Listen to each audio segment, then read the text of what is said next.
Museo de Arte Precolombino Larco. ¿Lo conoces, Noelia? Sí, hay uno en Lima. Hay uno en Lima que nos encantó. Vamos, fue una sorpresa increíble de lo dinámico que es. Y bueno, pues habla del arte precolombino aquí en Lima. ¿Dónde está situado? Bueno, a ver si se ve un poquito, luego lo enseñaremos un poco más. Es una casona y antiguamente fue la casa del gobernador de Panamá, que vino aquí, y luego pasó a ser un convento de Santa Clara. Y bueno, luego la sociedad BBVA, que es un banco español, pero bueno, la sucursal que tienen aquí en Perú, pues creo que la compró en el 2000 y algo, y la ha reconvertido en el Museo Larco de Arte Precolombino. Al final lo llaman MAP, aquí lo pone MAP, y vamos a visitarle. Muy didáctico, por lo poquito que hemos visto un vídeo de 7 minutos, ya da a entender que es muy didáctico. 5.000 años, en la costa del actual territorio de Perú, se desarrolló un gran centro religioso y administrativo, Caral, evidencia del temprano desarrollo de la civilización andina. Los investigadores han establecido 6 cunas civilizatorias en la historia de la humanidad: Mesopotamia, Egipto, China, India, Mesoamérica, los Andes centrales. En estas 6 regiones surge el Estado, la estratificación social, la religión organizada y las poblaciones se vuelven agrícolas. Y estamos aquí en el Museo Larco. ¿Cómo no podía ser? Con un buen restaurante. Yo creo que es la insignia, ¿eh? Si hay un museo Larco en cualquier sitio del mundo, tiene que haber un buen restaurante, ¿a que sí? Sí. Mira qué bonito, ¿eh? Mira qué bonito este restaurante. Elegante, seguro que se come genial. En una plaza fantástica.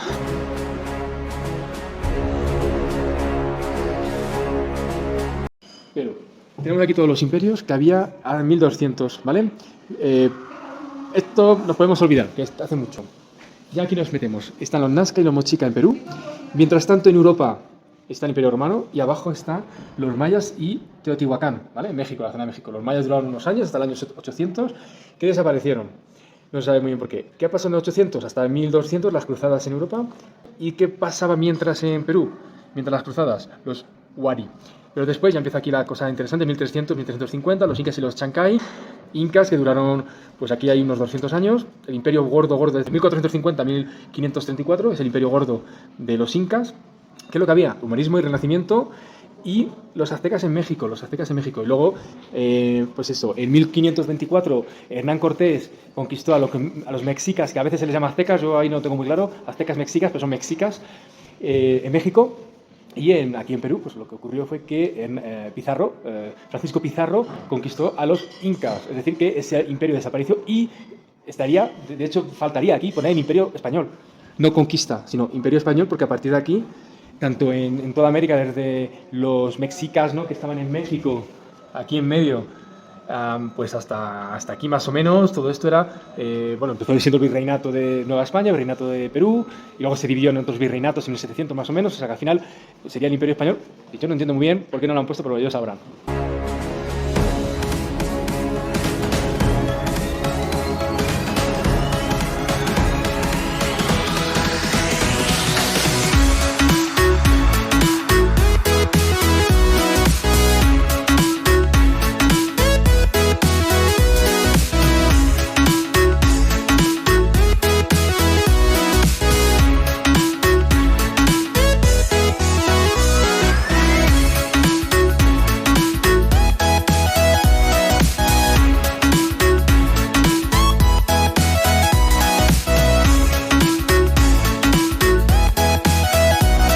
¿A qué personaje de Marvel nos recuerda esta pieza que es del Imperio Chimú?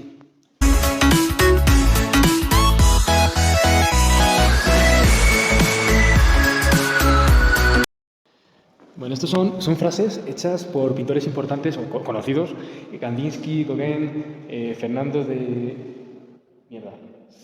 Cisló, que de Perú, Henry Moore, Alberto Durero, Paul Klee y tal, Claude Lévi-Strauss, antropólogo. Bueno, estos dicen la importancia de la cultura andina. Bueno, tenemos aquí dos dos cuencos con forma de cabeza. ¿Y qué es lo que ocurría? Lo que hemos escuchado es que a los enemigos les cortaban la cabeza, entonces les ponían palos en la boca para que no se les saliera el alma o la fuerza vital, y lo que hacían era enterrarles en el suelo para que ese suelo fuera más fértil. Y esto es una representación, ¿no?, de cómo eran esas cabezas cortadas con los palos en la boca.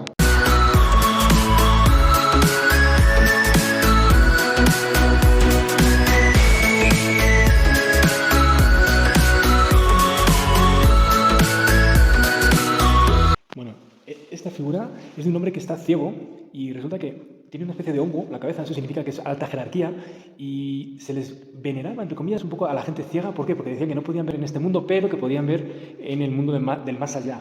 Entonces era una figura bastante importante. Esto, pasa una tontería, pero esto nos recuerda un poquito a Juego de Tronos, ¿verdad? Cuando el chico este, no me acuerdo quién era, se ponía ahí a... Pues eso, que era una... Me esfajo. ¡Bravo! ¡Noelita! ¡Ay! Perdón, no le he pensado. Y así todos los días, repitiendo las escenas 5 veces. Son moquetes y no me he dado cuenta, lo siento. Bueno, y estos son botellas de gente, de políticos poderosos o de personas religiosas que también eran poderosas, y era una forma de, bueno, a la hora de enterrarles, bueno, pues enterraban estas cabezas con ellos. Es una especie de ofrenda, ¿no? Bueno, vemos que a los políticos siempre les ha gustado salir en cualquier sitio, bien en cerámica o bien en carteles publicitarios. Aquí no tanto, pero en Bolivia hemos tenido una experiencia muy interesante sobre el presidente actual, que creo que se llama Luis Alegre, igual me equivoco, no sé si es Luis Alegre o Luis parecido, o Evo Morales, ¿no? Que son políticos que su cara, no en cerámica, pero su cara en cualquier tipo de expresión, sobre todo en carteles grandes en toda la ciudad, en todo el país de Bolivia, aparece. Entonces los políticos siempre les encanta salir su cara. Al menos esto tenía utilidad, que era para beber.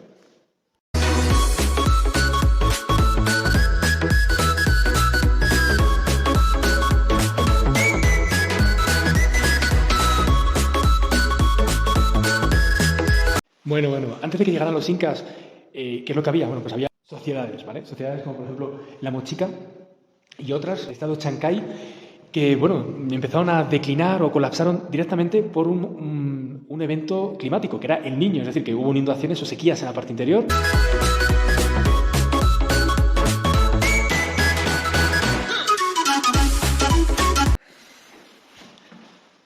Bueno, ¿qué nos recuerda esto? Esto nos recuerda a las ánforas que fue el contenedor más importante que ha habido en el universo. Creo que las ánforas creo que estuvieron 700 años, ¿no? Y curiosamente la forma de las ánforas era parecida, ¿no? Tenía 2 manillares a los laterales, normalmente estaban más arriba, y tenían una superficie de metal o de madera para soportar la base y que no se cayera.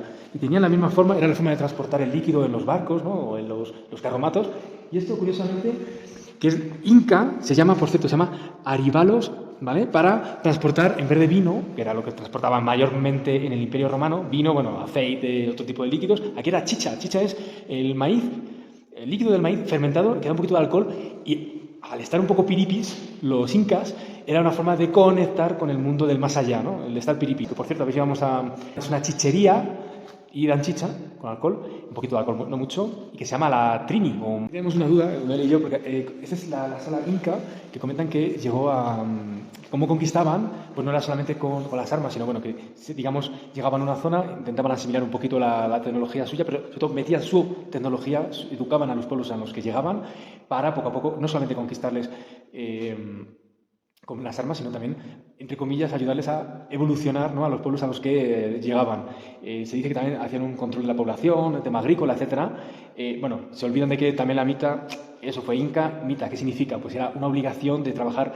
Hay varias teorías, pero creo una de ellas es 4 meses al año a los incas obligatoriamente les trasladaban, si vivían en un sitio les daba lo mismo, les trasladaban a las minas a trabajar como esclavos o no sé, bueno, llámalo como quieras, porque si le estás obligando a alguien a ir a otro sitio a trabajar para ti, pues un poco como luego hicieron los españoles. De hecho, en Potosí los españoles continuaron con la mita que hacían los incas. Bueno, pues es una fuente de piedra inca que lo que hacían era rellenarla de agua para que fuera un espejo, poder ver las estrellas por la noche. Bueno, esto, de hecho, lo llaman ojo de agua, lo vimos en Machu Picchu. Ahí había 2 ojos de agua y una forma, decían, ¿no?, de poder ver las estrellas mirando así. Se utilizaban en los centros ceremoniales incas. Mucho inca y muy inca. Este se parece a las líneas de Nazca. Digo yo, ¿esto así lo ves? El Cristo de los temblores, imaginamos, creemos, no lo pone, pero imaginamos que sí, por la falda blanca. Es algo muy curioso, puede sorprender al principio, ¿no?, ver a Jesús crucificado con una falda con bordado blanco, pero bueno, una vez que ya te explican la historia, pues, de los temblores, que por cierto lo explicamos en el vídeo que hablamos de la Catedral de Cuzco.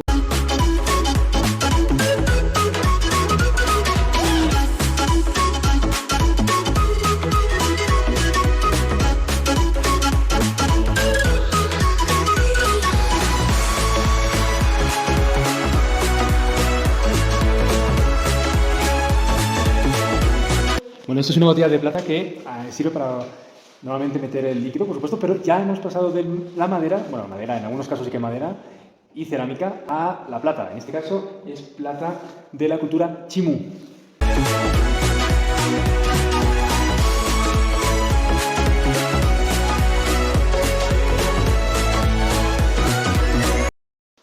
Bueno, esto que brilla tanto es de plata y es simplemente una fuente para poder comer, pero parece una mina, ¿verdad? Con esos puntitos. Qué reflejo, ¿verdad, María? Me ha parecido un museo muy didáctico porque ves claramente de una forma muy visual la época cronológica de cada civilización, comparándola con la civilización en Europa y aclara muchas dudas. Sí, muchas dudas que yo creo que viene muy bien. Antes de ir a Machu Picchu, pasar por aquí porque es tan didáctico como el Museo del Arco de Lima, que también es muy didáctico, aprendes mucho y gracias. Y realmente ayuda a entender todas las cosas que luego se van a ver aquí alrededor de Cuzco y en Machu Picchu. ¿Alguna cosita más? Además tenemos una audioguía que va Sí, explicando la audioguía con detalle cada sala y que ayuda también mucho a la comprensión de todo el museo. Museo del Arco, Museo MAP, Museo de Arte Precolombino. Precolombino, de aquí de la Fundación BBVA en Cuzco. Chao, chao, chao.